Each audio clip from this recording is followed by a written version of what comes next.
কথা বলবো তিনি হলেন ওই ব্যক্তি যে ব্যক্তি কোন জালেম শাসকের জুলুমকে সমর্থন করে, সাফাই গায়, দলবাজির কারণে, অন্ধত্বের কারণে, তার অন্ধ অনুকরণের কারণে তার মিথ্যাকে সত্য বলে প্রচার করে, তার মিথ্যাকে সত্যায়ন করে, এই টাইপের মানুষগুলো।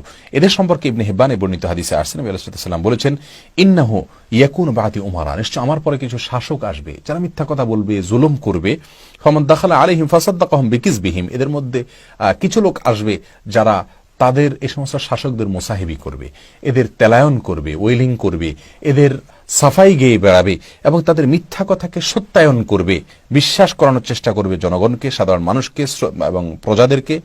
আনাহুম আলা জুলমিহিম, এবং তাদের জুলুম, অবিচার, অত্যাচার এর ক্ষেত্রে তাদেরকে সহায়তা করবে। এরকম কিছু মানুষ থাকবে মোসাহেব কিসিমের। ফালাইসা মিন্নি ওয়ালাস্তু মিনহু ওয়ালাইসা বিওয়ারিদিন আলাইয়াল হাউজ, তো এই শ্রেণীর মানুষেরা আমার উম্মত নয়, আমি তাদের কেউ নই, তাদেরকে আমি পরিচয় দিচ্ছি না, তাদেরকে আমি চিনি না, এবং তারা কিয়ামতের ময়দানে আমার হাউজে কাউসারের পানি পান করতে আসতে পারবে না।